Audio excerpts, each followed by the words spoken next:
Hello. I'm right where part of the history lesson official music video was filmed in Rosamond Park, our nature preserve in Grand Haven, Michigan. Almost to West Olive, which is a cute name, so I like to say it. I'm going to write one more song and then I'm going to go on with my day.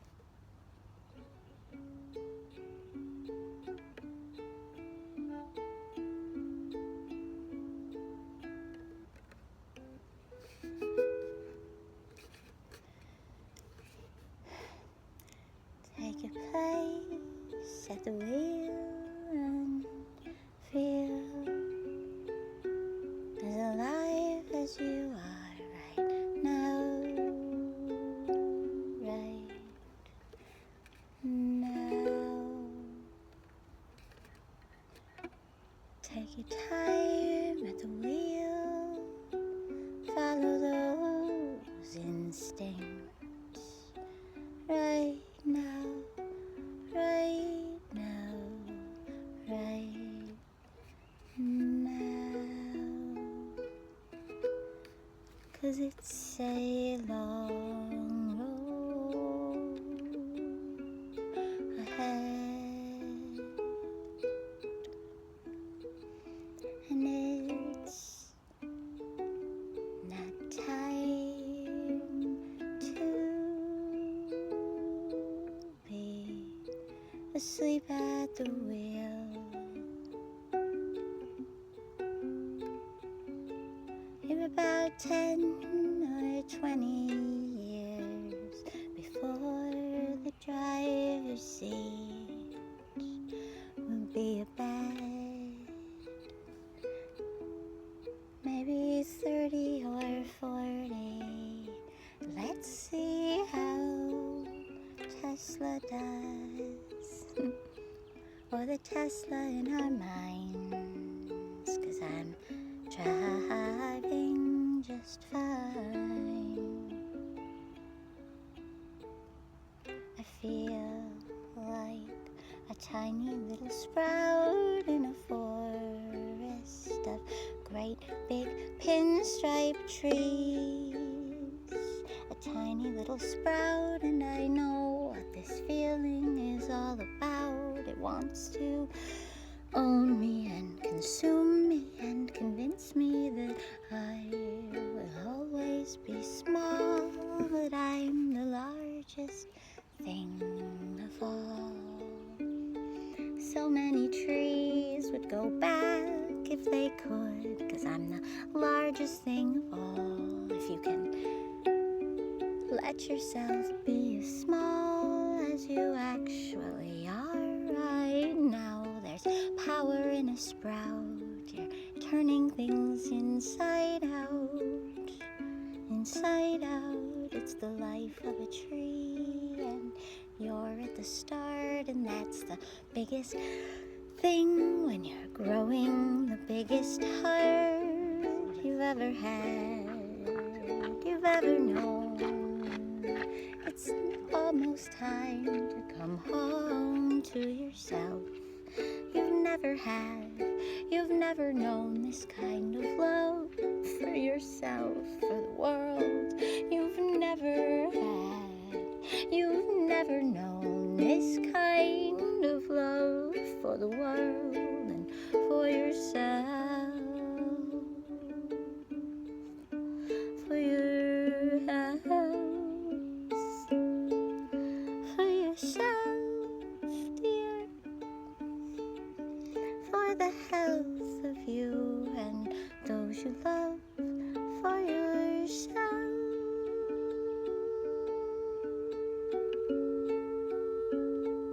dear, and this love of all you've grown,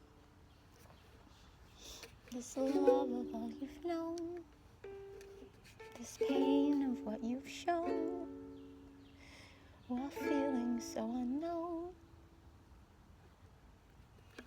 There's more than meets the eye. You feel it on your skin, and it makes you want to cry, but it also makes you want to begin.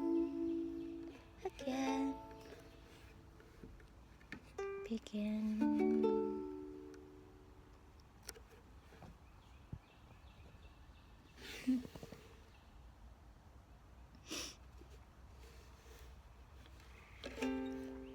I'll show you my view. Pinstripe trees do something to my heart and soul.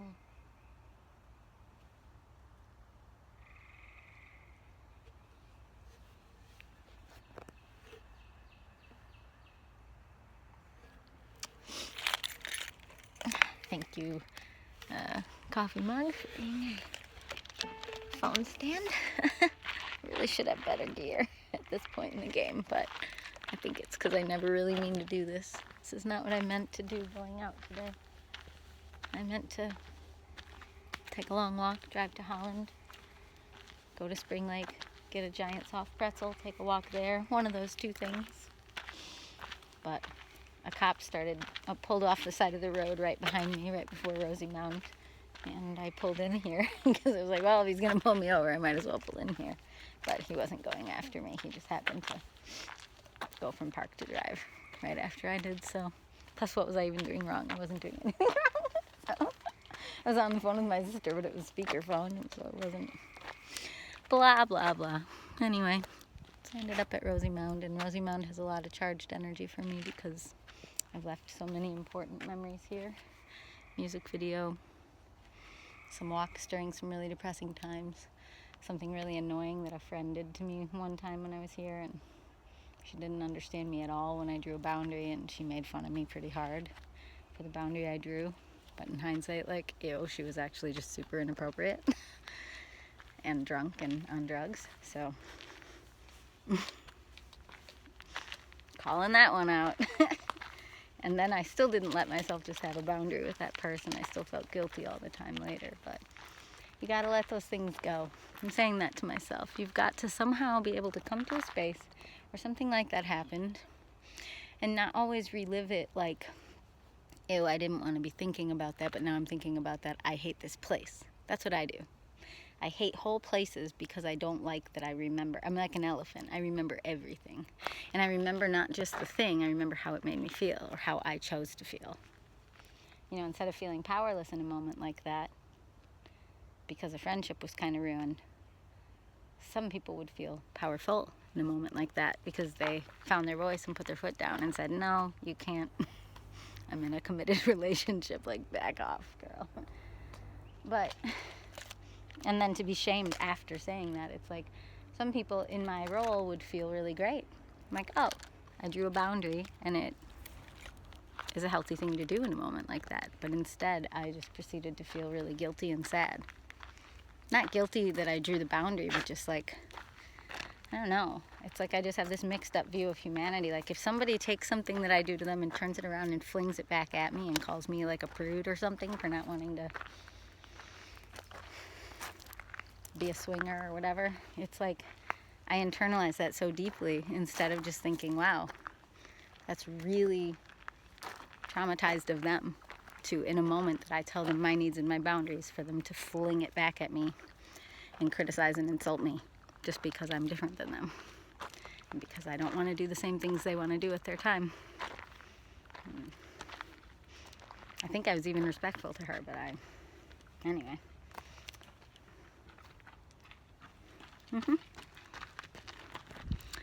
So, I guess I needed to leave that here, that story. I certainly don't like to call out names. I know who it was. I drew a boundary with that person. I gave that person many chances and then eventually stopped seeking out that relationship.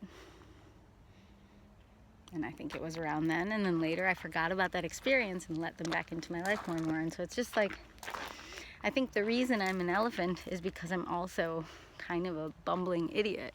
Like, something in my DNA wants me to honor those moments and grow up and honor my instincts and my impulses. And I tend not to do that because I tend to just always feel bad for people.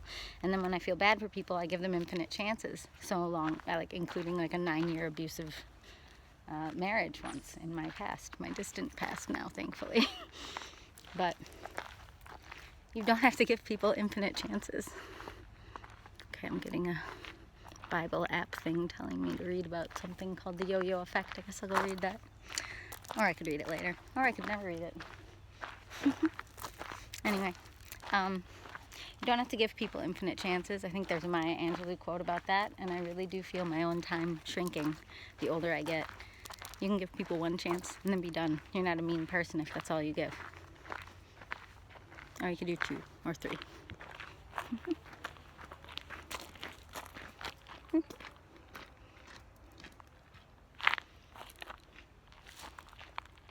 I've just always been so afraid of being a mean person. Like, you can be a mean person, Jess, it's okay.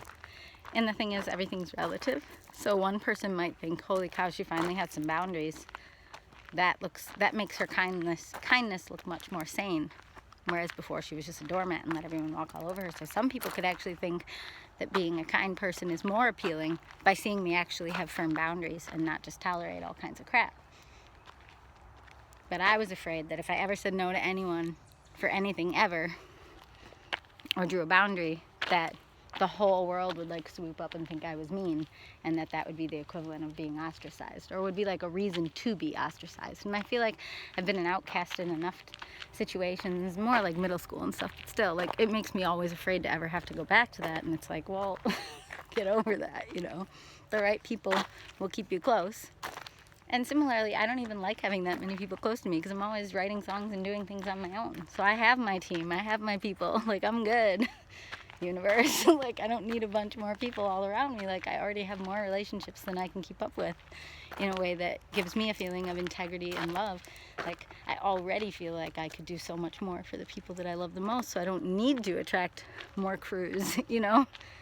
And so once you can kind of get to that place and trust that the right people are around you, like, you can learn to then say no to the wrong people or the wrong situations or people that want to take advantage of you or mistreat you or call you names or be very self-serving and self-minded with you, like kind of just reach out to you when they're in the mood for you and then shut you out all the other times. And it's like, I attracted just a lot of broken people in my past, and as a broken person myself, a lot of it was stuff I really didn't need and wasn't good for me. But I would say no to it all the time because I felt bad for them. I mean, I would say yes to it all the time out of feeling bad for people. And so I would say yes even when things hurt because I could feel the amount of loving energy they sent me. If I said yes, like if someone only reached out to me once every 4 months and then was very one-sided in the friendship, but then other times they were always letting me down or ghosting me, I would always respond with a sort of unilateral, like, it's okay, I don't mind. Anytime they would say sorry, I'd be like, it's okay, I don't mind. Even if it was like starting to border on like super inconsiderate and super lopsided and super just either they were so broken they couldn't be a good friend, or they just, I wasn't asking them to be. Because I always said it was okay and I didn't mind and I understood. And the thing was, I did understand. And I think I've had to learn to separate that out. I do understand when people can't handle a closer and intimate friendship with somebody who's really intense like me. I do understand. No hard feelings. I couldn't be friends probably with somebody like me. My friends are very much my opposites. My best friends. Or they're just my opposites on this particular trait of intensity. And sort of, they don't, I don't know. It's hard to describe. But my point is, I truly did understand. But I needed to learn how to separate the fact that I understood from the fact that just because I understand doesn't mean I have to keep tolerating it. Because I didn't have to lie to myself and act like it didn't hurt me when it did hurt me. And I was just overlaying that with my own sort of like social junkie need to be like somebody. I think that's inappropriate to use the word junkie, I'm not sure, but I had this like need to be liked and this need to have people be like, wow, she's so accepting. It's like I knew the thing that would make me the most popular and then I would overdo it. Like starting the most festivals, asking people to like be in shows at my house, always giving, not asking for much, always saying, no, I don't mind if things were lopsided, because I didn't mind from a perspective of I didn't expect anything back from people. But then the more I said I didn't mind certain things, the more people just kind of started to almost use me in different scenarios, and I don't know.